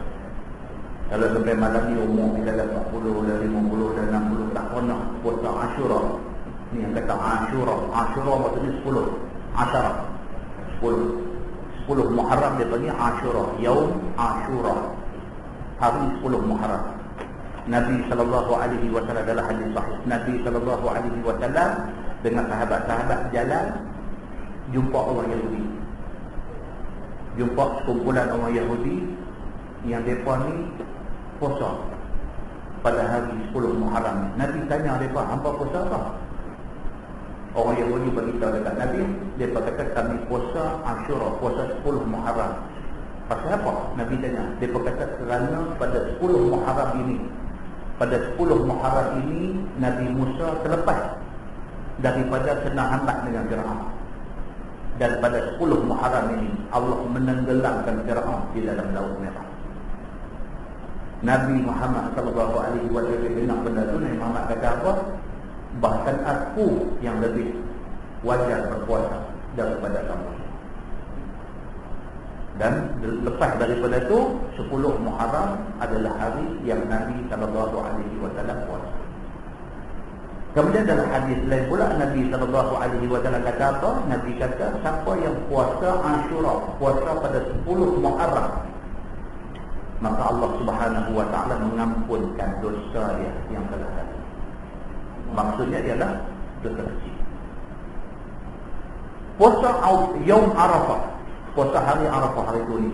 Masa orang Islam yang pergi buat haji duk berhimpun di padang Arafah tu puasa Yaum Arafah dia bagi. Puasa Yaum Arafah ni bukan puasa 9 Zulhijjah, jangan salah faham. Puasa Arafah ini adalah puasa pada hari orang Islam duduk di padang Arafah. Kalau hari itu di Malaysia jatuh 8 hari bulan, hari itu juga puasa. Walaupun hari Arafah berlaku pada 9 Zulhijjah, 9 di sana, tapi kalau di sini jatuh 8 pun, hari itu sunat puasa. Puasa tu dia panggil puasa Yaum Arafah, bukan dia panggil puasa 9 Zulhijjah, dia panggil puasa hari Arafah. Pada hari jemaah haji duk berhimpun di padang Arafah duk wukuf tu, hari itu kita sunat puasa. Kalau puasa Yaum Arafah, Nabi kata apa? Allah ampun dosa dia tahun lepas dan tahun akan datang. Jadi sangat rugilah orang yang tak puasa pada hari Arafah yang baru lepas. Sangat rugi. Bagaimana nak tunggu pula Yaum Arafah nak main tu, tak tahu umur kita sampai tak tahu. Tak tahu tak. Muda pun boleh mati, tua pun boleh tak mati. Enggak, tak boleh cakap. Betul ni tak boleh cakap. Ya, orang muda boleh mati, orang tua pun boleh tak mati. Orang sakit pun boleh tak mati, orang sihat boleh mati. Ini yang kata cerita mati ni. Jadi kalau kita tak puasa hak baru ni, Yaum Arafah nak main tu lagi setahun lagi ni dah jadi tapi Allah yang mengetahui. Jadi sangat rugilah kita kalau kita tak puasa hari tu. Jadi jangan Yaum Arafah dah terlepas, Ashura terlepas lagi jangan. Jadi yang terlepas nak buat kerana tak ada siapa peringat hari tu ni, Ashura ni kita peringat mati-mati. Kalau boleh tuan-tuan ada handphone ni, sehari sebelum SMS kat kawan-kawan. SMS kat daripada tu SMS cerita lawak apa tak ada punca ni karut betul. SMS benda macam ni. SMS Assalamualaikum, jangan lupa itu hari Ashura 10 Muharram. Barang siapa puasa 10 Muharram, Allah ampun begitu. Maksud hadis Nabi. Marilah kita sama-sama puasa bagi dia. Jadi bila kita terima SMS, ingat itu insya-Allah nak puasa. Dan kita dapat tu balik beritahu pula dekat bini kita, anak-anak kita itu ayah nak puasa. Puasa ni dia panggil puasa Ashura. Siapa nak puasa dengan ayah? Tanya. Anak-anak pun dengar, anak-anak tanya, puasa Ashura ni macam mana ya? Puasa, buka puasa nak membuat surah. Sudah murah. Pada apa? Pada selama ni kita duk ajak mereka begitu. Kita duk ajak Ashura ni buat surah. Dekat tu. Kita ni banyak dah buat puasa, benar-benar ibadat ni banyak dah.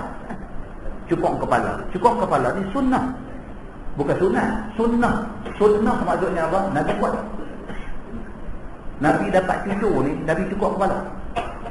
Tapi yang kata cukup kepala yang Nabi buat ni, Nabi cukup kepala anak ni Yaum Sabi'ah, pada hari ke-7. Hari ke-7 beranak mai, hadis kata Nabi cukup kepala anak kecil yang baru beranak ni, Nabi timbang tengok berapa berat dia. Kalau berat rambut tu katalah 5 gram. Pitanya kedai emas 5 gram emas berapa dia? Berapa harga? Kalau kedai emas kata 5 gram emas lah ni harga RM50. Ambil duit RM50, sedekah kat orang susah. Itu yang Nabi buat. Kita hari ni cukup kepala puluh kuning pakai duk gila godam lebih habis. Jadi matlamat cukup kepala tu tak kesampaian. Matlamat cukup kepala ni apa dia? Matlamat dia nak bagi orang ada duit, tolong orang tak ada duit. Matlamat dia yang tu. Lain tu adalah hikmah-hikmah yang tersembunyi, kata bagi budak tu otak betul-betul itu yang tersembunyi. Yang terang-terang ni apa? Cukup rambut dia, kita timbang berapa berat, tengok kita ni kedai ni berapa duit, ambil duit sedekah kat orang miskin. Kita sedekah kat orang miskin doa kita ada. Dia doa kita. Dia tak lupa sampai bila-bila. Dia kata tu dia ni tak pandai-pandai main bagi duit kat aku. Dia ingat kita sampai bila-bila. Ingat tu doa. Dia doa kat kita. Jadi kita buat tak sampai ujung. Kita buat cukup kepala, tapi dia tak macam Nabi buat sampai ke hari. Buat serang. Korban buat juga. Kita ni meleleh lah habis seming balik ilmu-ilmu apa semua. Jadi korban bagi-bagi habis orang satu kanu, bagi tahu sikit kita. Tak bagi ke orang kita. Dia jadi buat, bukan tak buat, tapi dia tak sampai. Tak kesampaian, bukan tak sampai, tak kesampaian. Yang disuruh hanya apa? Sembelih korban, bahagian kita katalah 1/7 daripada lembu tu. Bahagian tu sedekah ke orang miskin, sikit je apa kita makan. Hal lain itu sedekah ke orang miskin. Nak wujudkan tu keharmonian dalam masyarakat. Orang miskin, orang kaya ni dia boleh jadi saudara sikit beradik. Sebab apa? Aku susah nak ingatkan. Habis ni dia jadi trend dengan itu. Berapa ni ekor ada satu ya. 7 orang nak ekor kan. Jauh lah. Tapi berkelahi di kampung ni. Buat korban ni berkelahi. Nak ekor. Ekor satu. Macam kalau lembu ada 7 ekor. Bukan lembu 7 ekor. Lembu ada 7 ekor. Tak apalah ambil orang satu. Lembu ada 1 ekor. 7 orang nak ekor. Sampai tak cakap. Dia pala telefon bagi tahu. Dia kata Ustaz patut tak Ustaz jadi macam ni. Dia kata. Dia kata jadi macam mana? Dah buat korban berapa ekor? Kan? Berapa ekor? Ekor dengan torpedo ni satu je. Ya. Berapa tak ada benda yang satu tu. Lepas tu cakap berapa tak apa. Dia tak habis. Dia sampai mata muka. Mata muka tu. Kalau tak dapat yang tu mata muka. Aku dah habang awal-awal dah macam mana. Imarah kawan ni tu aku dah habang. Aku dah book awal dah ekor ni aku punya. Kawan tu kata saya pun tak dan lagi tengok-tengok depan dia. Dah ni. Macam-macam. Tuan-tuan nak buat ibadat sampai bila dia lagu tu baca. Kan jadi dalam Islam ni dia ada satu benda dia panggil taksamuh. Taksamuh ni maksudnya lebih kurang tolak ansur. Lebih-lebih lagi benda ibadat. Lebih kurang tolak ansur. Tolak ansur. Matlamat kita nak pergi sampai. Jadi itulah. Saya dijelaskan kat diri saya dan tuan-tuan semua. Puasa Ashura ni tuan-tuan cuba kita buat benda baik untuk kita. Bukan untuk siapa-siapa. Untuk kita. Puasa Ashura ni niat saja aku puasa sunat Ashura. Okay. Niat ni pun betul lah. Niat ni dalam hadis Nabi kata innamal a'mal bin niat. Apa juga amalan kita buat kita akan mulakan dengan niat. Kan? Tak mesti niat tu dalam bentuk yang macam kita duk hafal tu. Nawaitu sauma wadi dia tu kaedah yang ulama buat nak bagi nampak sistematik. Tapi sebenarnya niat tu apa dia yang kita ingat dalam hati. Kita ingat itu 10 Muharram aku nak puasa Allah. Aku buatnya kerana Allah. Niat tu tu. Tak payah duk ambil sembahyang duk kemas sikit. Tender gitu. Ditanya aku itu nak puasa sunat Ashura. Puasa sunat 10 Muharram aku buatnya kerana Allah. Niat dah tu. Tuhan tahu dah kita puasa tu kerana apa. Dia tahu ada dah. Bahagian kita ada dah. Dan lebih besar dia apa dia? Hadis kita kata tadi. Nabi kata apa? Allah akan hapuskan dosa. Maksudnya kata ulama hadis dosa itu ialah dosa kecil. Jangan dengan dosa kecil ni kecil saja. Berapa banyak dosa kecil itu ada dalam kita. Berapa banyak dosa kecil itu ada dalam kita. Mudah-mudahan dengan keikhlasan kita nak buat benda ni. Kerana ini sunnah Nabi. Nabi puasa, maka aku nak buat.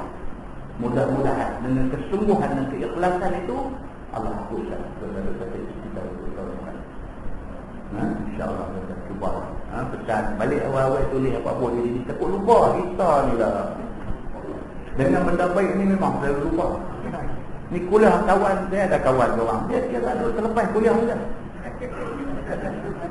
Jumpa kita Ustaz, kita punya masjid ni bilang ya kita semalam Allah. Jenis macam ni tipu ramai. Dan kuliah kita masjid ni bilang kan kita kata baru 2 hari sah Allah. Kamu tak ada siapa abang. Kan?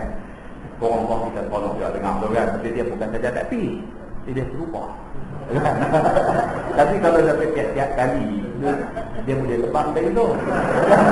Allah tu tadi Allah dia kata dia kata kuat kali dah saya lepas ni kan. Kamu tak apa. Dia selalu sangat duk tengok drama yang drama. Dah bulan tak kita dah. Kita ada insyaAllah bulan depan berada. InsyaAllah bulan depan kita jumpa pula. Lagu tu yang kita kata kan. Saya janganlah macam tu. Jangan macam tu. Jadi sekali lagi saya pun selalu lupa. Contoh aku lepas buat main terjual jaminan ke saya. Ni bagus dia tu. Pak saya pula habis-habis tengok duk kena ni cikang. Mana tak ada. Okay. Jadi contoh pun peringat saya. Sama-sama kita peringat sama-sama kita. Allah juga 8 duit. Telefon manage plan tadi, SMS 8 duit. Kan? 8 ringgit kita boleh buat beli biji kau. 8 duit nak peringat kawan tentang puasa Ashura apa dan sebagainya. 8 duit tu Tuhan ganti bagi kita Allah SWT. Nah, 2 bulan tahun ni Ashura kita puasa. Tak mau abang, ada lagi satu hadis dia lah. Jadi satu hadis dia pada Nabi sebelum wafat. Nabi ditanya tentang puasa Tasu'a, puasa 9 Muharram. Kan? Nabi kata apa? Nabi kata, kalau Allah panjangkan umur aku akan puasa Tasu'a. Tapi Nabi tak dan sampai Nabi wafat. Jadi ulama hadis mengambil lagi satu. Apa nama kesimpulan? 9 Muharram juga nak puasa. Jadi hak tu setelah kita baca lagi. Kita kira tadi hak 10 dulu. Tak kira abang 9 pula. 10 pun puasa lebu gaya. Tak ada abang 9 pula. Sampai 2 hari ini dah nak boleh tahan tak. Kita abang satu tuan. Kita abang Asyura saja. Asyura saja. Nah, mudah-mudahan tuan-tuan Allah bantu kita, Allah bagi kekuatan dekat kita.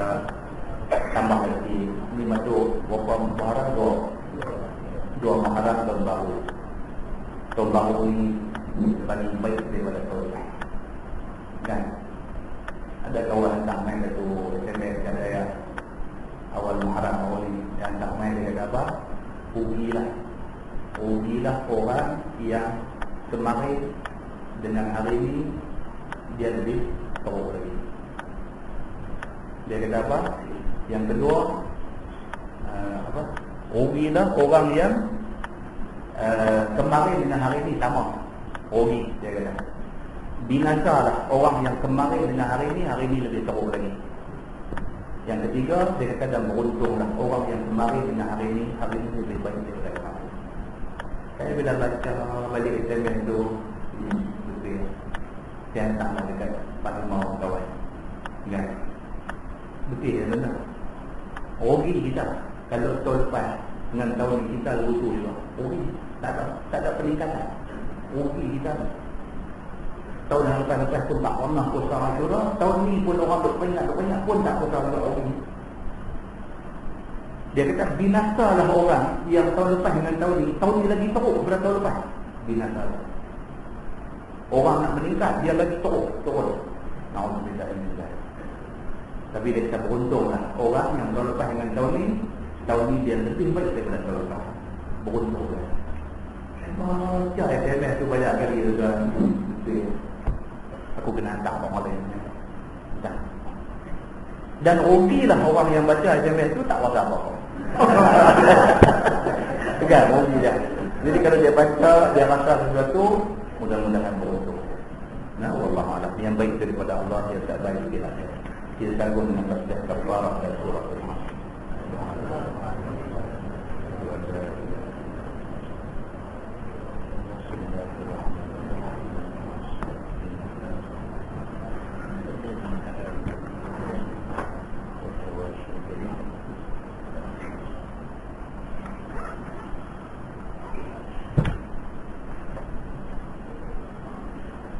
اللهم صل على محمد في الأولين والآخرين وسلم رضي الله تبارك وتعالى عن سادتنا أصحاب سيدنا رسول الله أجمعين.